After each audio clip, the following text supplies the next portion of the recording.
Hello, everyone, and welcome to Starstruck for September. I hope you're all having a good time in lockdown as much as we can be, and welcome. Ooh, hold on a second. I've got my own sound coming back at me. There we go. All right, well, how are you all going today?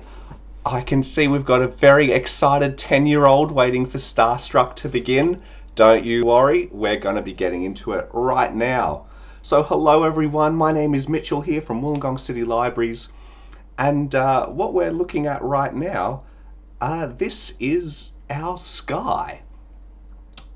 So you might have noticed today's actually a very special day in terms of looking at the sky.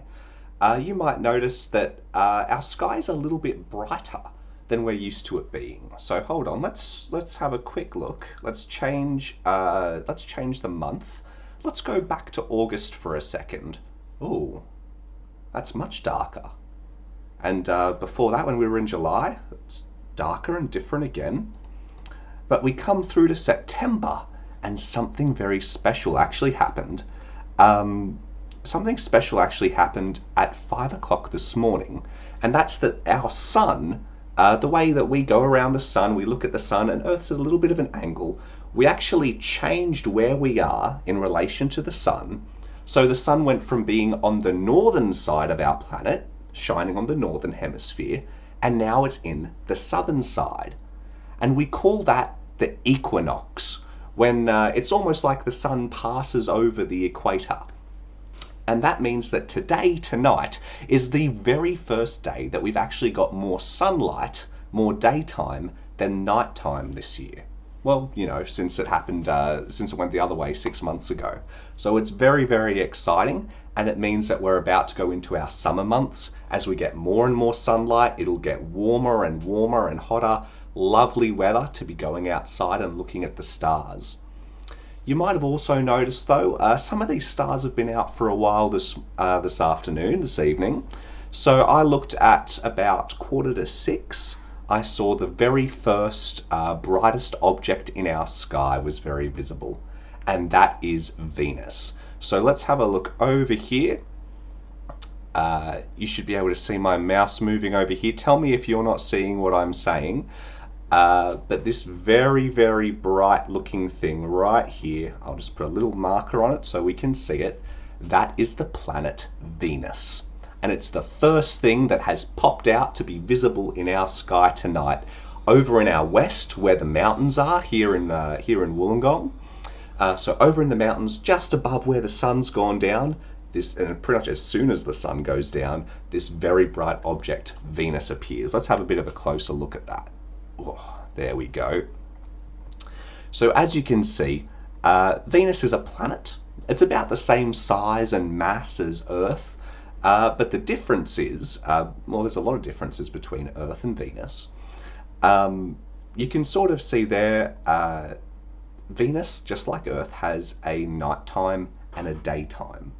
And the daytime side is that side of Venus that is facing down towards the sun. So every single planet in our solar system, they're all facing, daytime is always facing towards the sun, nighttime is looking away.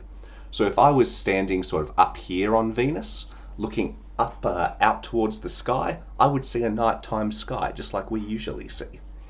If you were standing down here on Venus, other than it being immensely hot and the atmosphere being immensely heavy and it being just a generally very unpleasant experience, you could look up and you would see the sun and you would see the sky.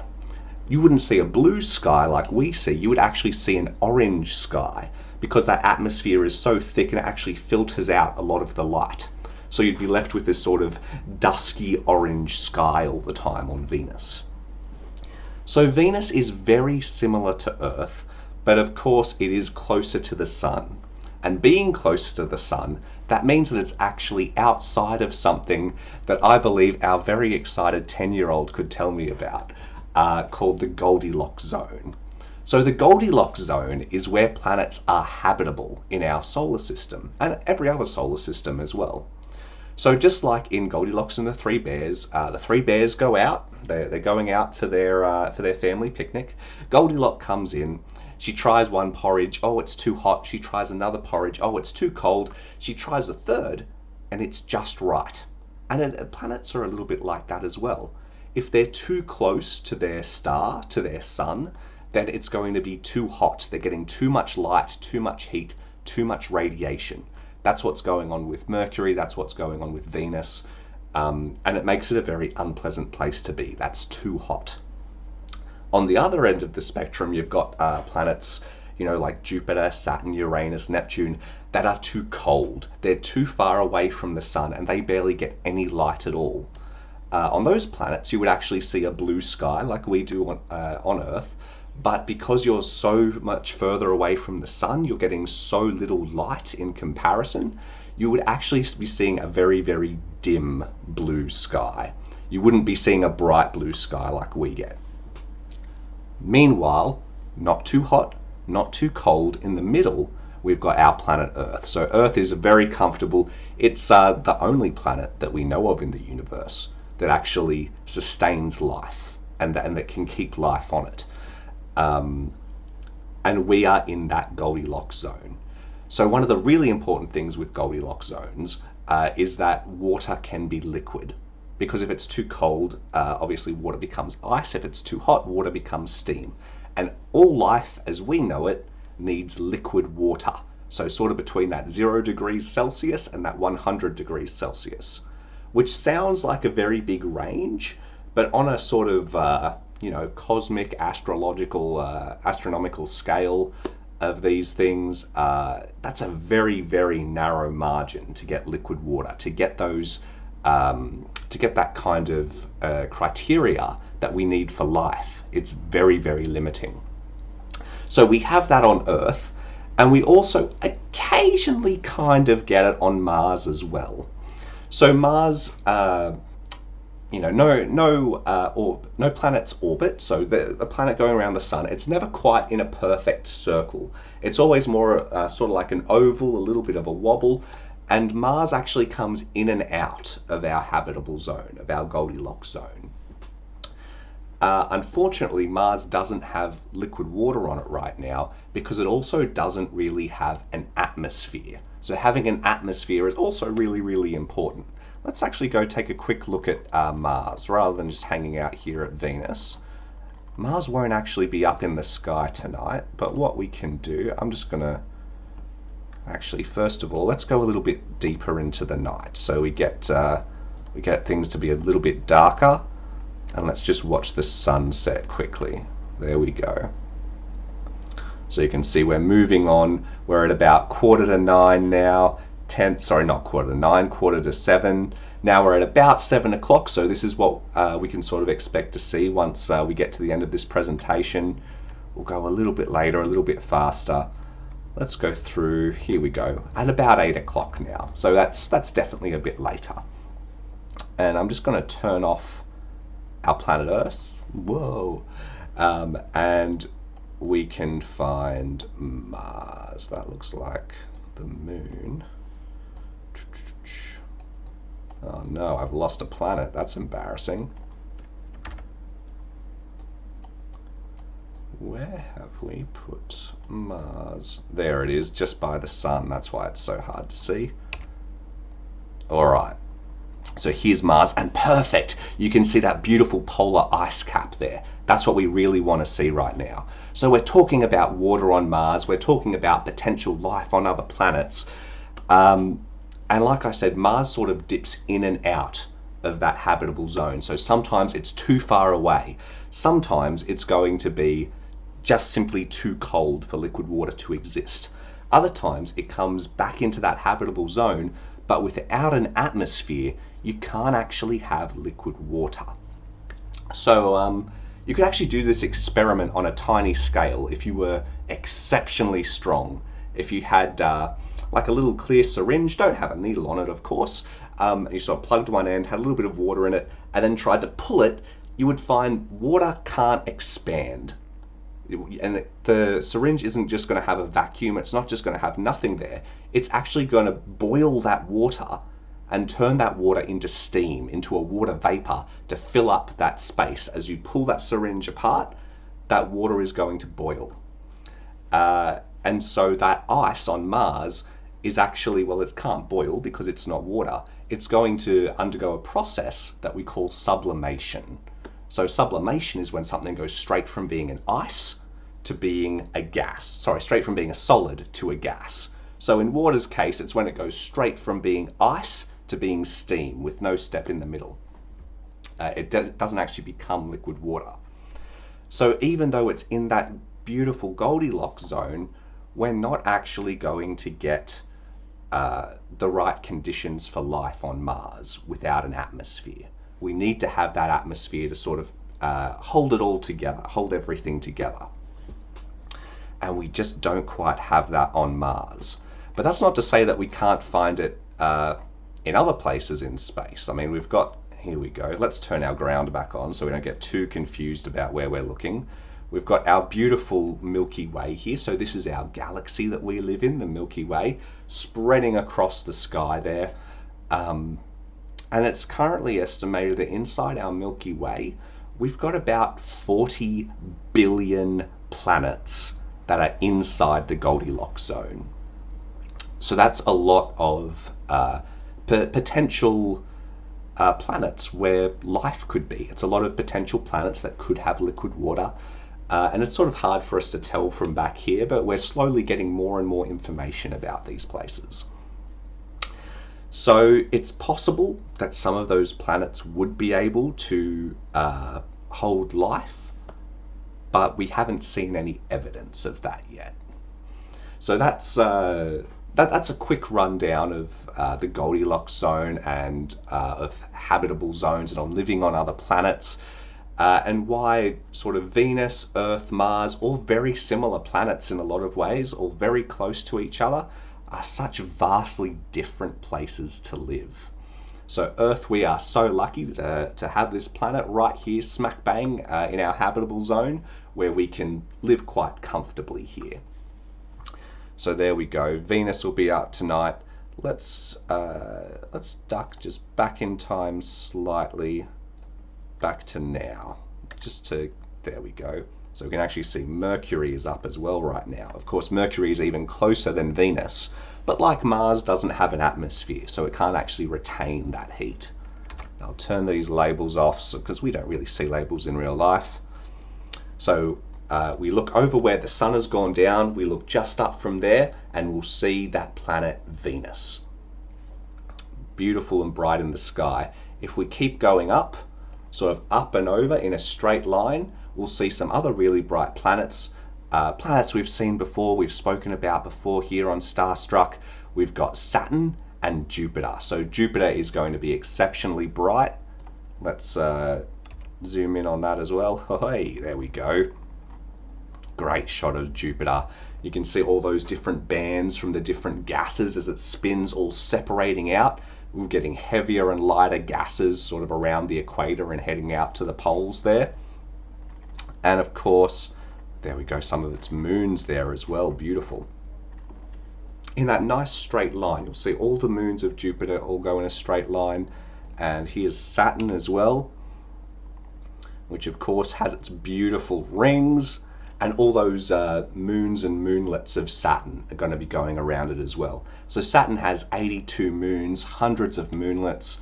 Actually, I think it's about 20 of the moons don't even have names yet. So if, you know, we've got like 200 moons in the solar system, it's kind of hard to name them all. So if you've got ideas for moon names, make sure to let us know. All of these things you'll notice are sort of making these big disc shapes. And that's pretty consistent that we see throughout the solar system, throughout the Milky Way, our galaxy, and throughout the universe. Things tend to create big disc shapes, sort of flat circle spinning shapes in space. And while we've got a couple of explanations, we don't really know why that's the case. So you can see how I was talking about, let's draw this line in here quickly. So the sun was there, here's Mercury, so Sun and Mars was just near the sun as well, remember? Here's Venus, we keep going up, there's Saturn pretty much directly above us, slightly towards the east tonight, and then further east from there, Jupiter, And all the other planets, they're all going to be along this line that we call the ecliptic. And that's the flat disk that is our solar system. Everything in our solar system, the sun, the moon, the planets, they all move along this same disk around us. And if we look up at the Milky Way, which is a bit harder to see now because we've gone earlier in the night, our Milky Way is sort of here, and it's a big flat disk shape as well. We can actually, oh, there we go. We've got a little, I don't know if you guys can see that. I'll put a little square around it. I've just spotted a satellite moving through the sky. So that's, yeah, that's right now. We've actually got a satellite moving over us overhead. So let's see, we'll turn on our directions and we can see it's sort of started northwest. It's almost directly north of us right now. So if you've got a window that's facing north or you're outside, you might actually be able to see that satellite. It's called Delta II RB apparently. And we've got an artificial satellite just moving through the sky at the moment, which is pretty exciting to see. All right, I'll zoom back out there because we've got so much going on in the sky tonight. It's beautiful, isn't it? So of course, your sky might look not quite that bright. Yours might look a bit more, whoops, that was the wrong one. Where's my, there we go. Yeah, yours might look a little bit more like this, where we've got a little bit more light pollution that sort of drowns out the stars. But that's one of the special things about, you know, being able to be here with the digital planetarium. We can sort of turn those lights off. I hit the wrong button before and it's given me the wrong day. There we go. We'll go back to today. Perfect. All right. Oh, so many stars. I tell you what, let's look at some of these stars. If we look sort of southwest here we go. We've got a very important constellation to us here in Australia. So important that we've put it on our flag. And it is the Southern Cross. It's on a little bit of an angle tonight. It's sort of like it's lying down. It's having a nap, which is fair enough. It works hard. It's in our sky every single night, which can't be easy to do. And our Southern Cross is 4 stars that make a cross shape. So 1 up the top, 2, 3, 4, and it's got a little 5th star down the bottom as well. And it's really easy for us to find because 2 of the brightest stars in our sky make a line near it that point down towards it. So you can see right up here, so this star here, this is Alpha Centauri, and it's actually the closest star to us at about 4.5 light years away. Down there, I believe it's Beta Centauri, beautiful, and the 2 of them sort of point down here at our Southern Cross. So it's sort of on its side tonight, but you can see this star here, that's usually the one that we call the top. And this one down here, that's what we call the bottom. Over here we'd have the star that's usually on the right, and this one here is on the left, also called B Crux. This is actually my favorite star. I'll tell you a quick story. It's my favorite star because this star system, it's not just one star, it's actually 2 stars. It's 2 stars going around each other. Just like you sort of see if you've seen Star Wars with Tatooine, how it's got 2 stars in the sky, 2 suns. That's what this system is like. They go around each other, and this star system was only formed about 10 million years ago. Now, 10 million years is a long time for us as people, but in terms of planets, in terms of space, it's actually not very much time at all.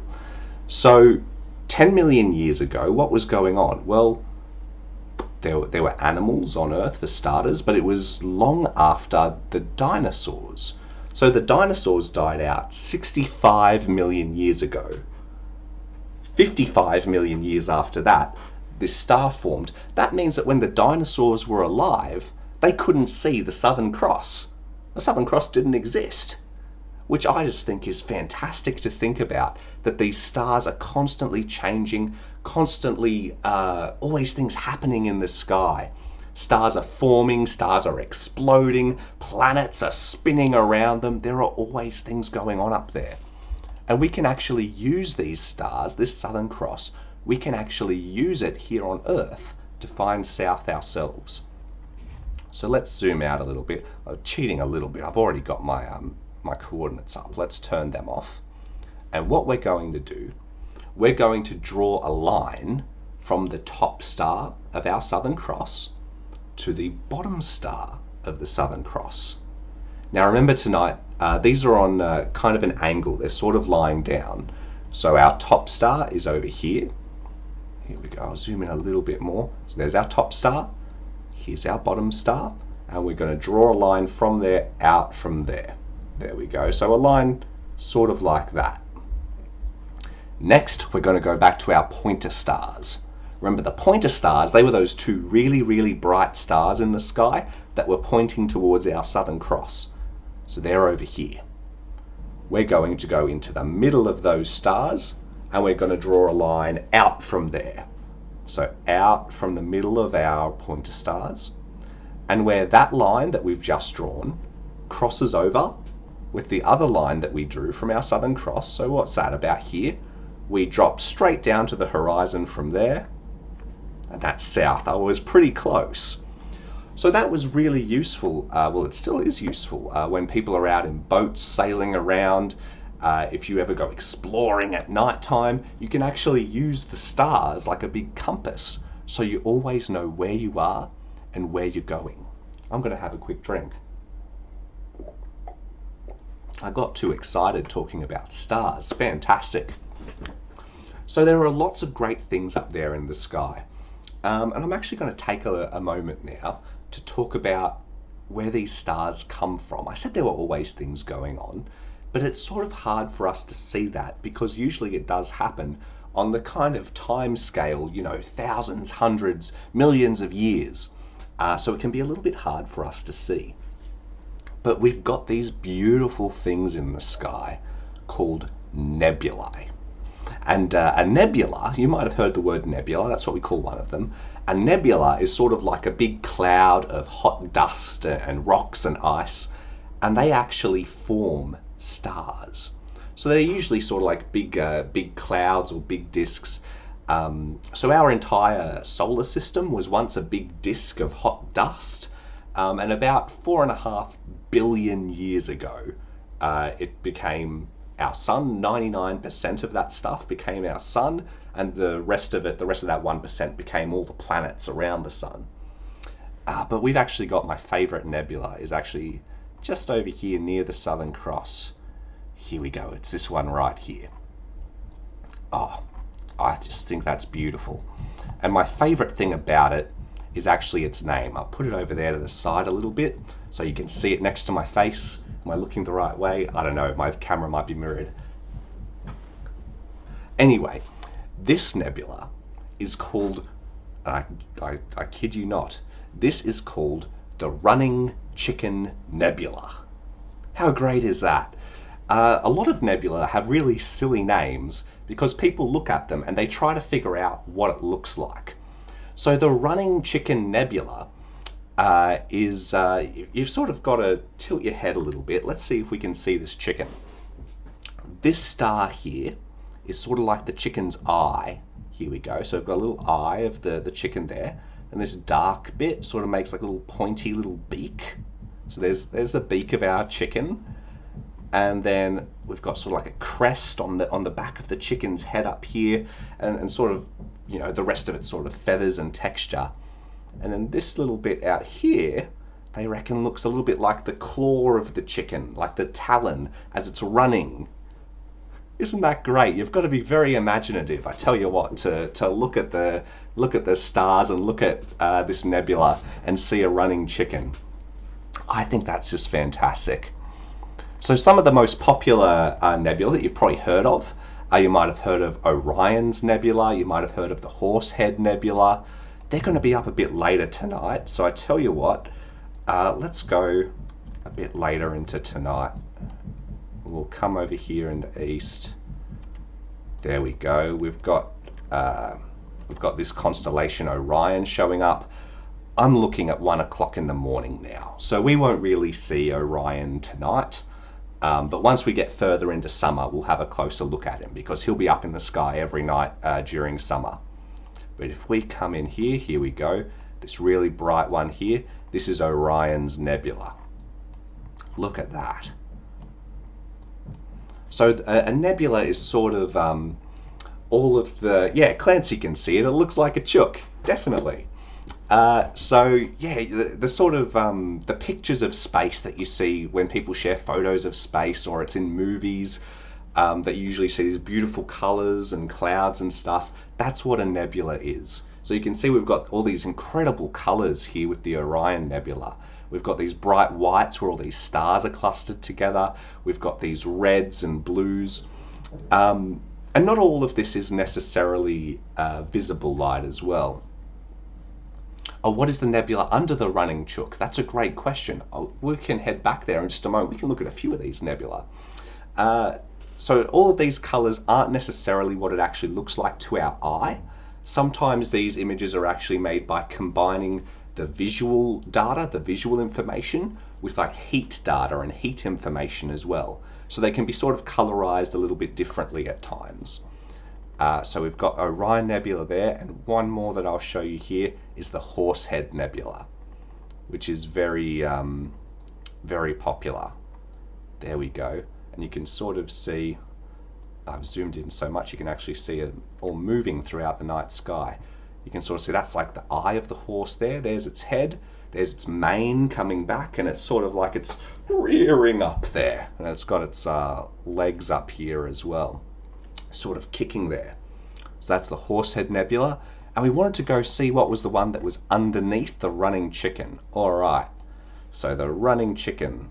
We've moved throughout the night sky a little bit, but we know it's near the Southern Cross, so it'll be in the southern part of our sky. Here we go. Here are our pointer stars. There's our Southern Cross. It's upside down now.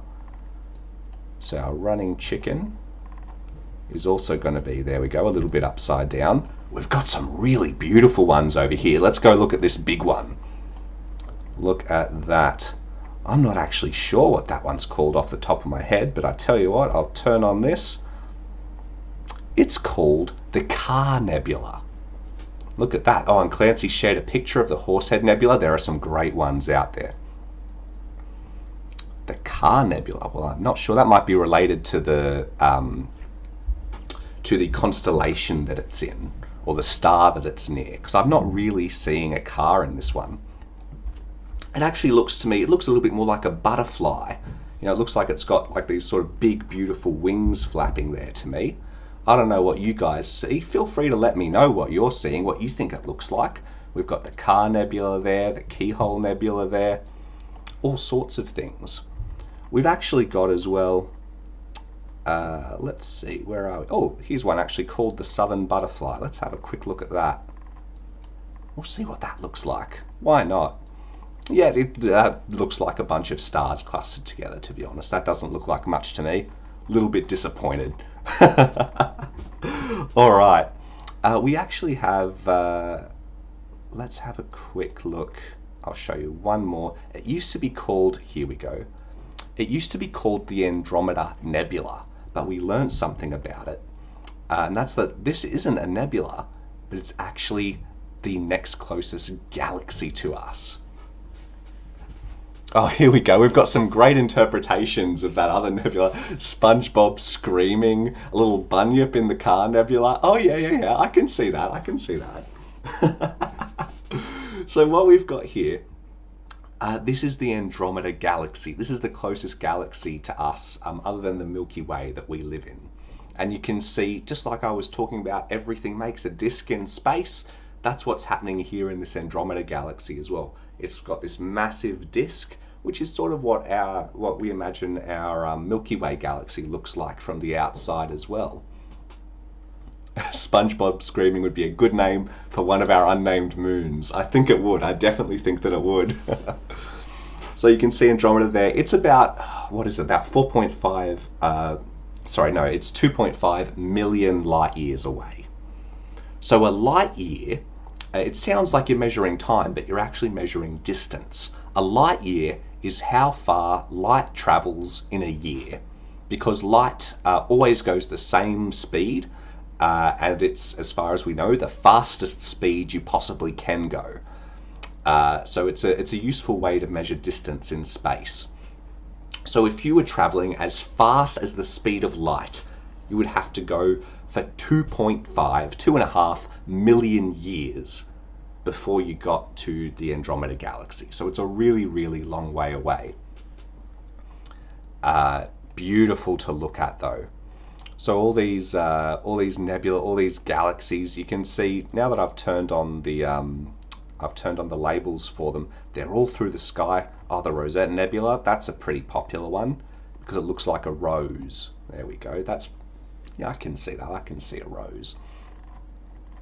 But for now, I tell you what, I'm going to turn off our deep space objects. We're already at about 1 o'clock. So which way am I facing? Here we go. I'm going to face north again. So you can see we've gone throughout the night a little bit. We've come through to 1 o'clock in the morning. There's Jupiter there and Saturn. They're actually going to be in our sky pretty consistently till about February. So from now until February, anytime you're outside at night time, look up in the sky. You'll see those two very bright planets together. From now until February, you'll be able to see Jupiter and Saturn. But for now, I'm going to start spinning our planet a little bit more. We'll see the night sky keep changing as we spin through space and look at different parts of space. And if you've got any other questions or anything else you want to see, you just let me know, pop it in the chat, and we'll have a quick look at things before we finish up. All right, here we go. So I'm going a little bit faster now. We've come through to 1:30, 2 o'clock. And you can see as we spin through the sky. Can I tell you what the name of this software is? Of course I can. So this software is called Stellarium. So Stellarium, it's a free program. You can run it straight out of your browser, straight off your phone, or you can download a version if you want to do a little bit more with it. And it's just called Stellarium. Stellarium. Stellarium.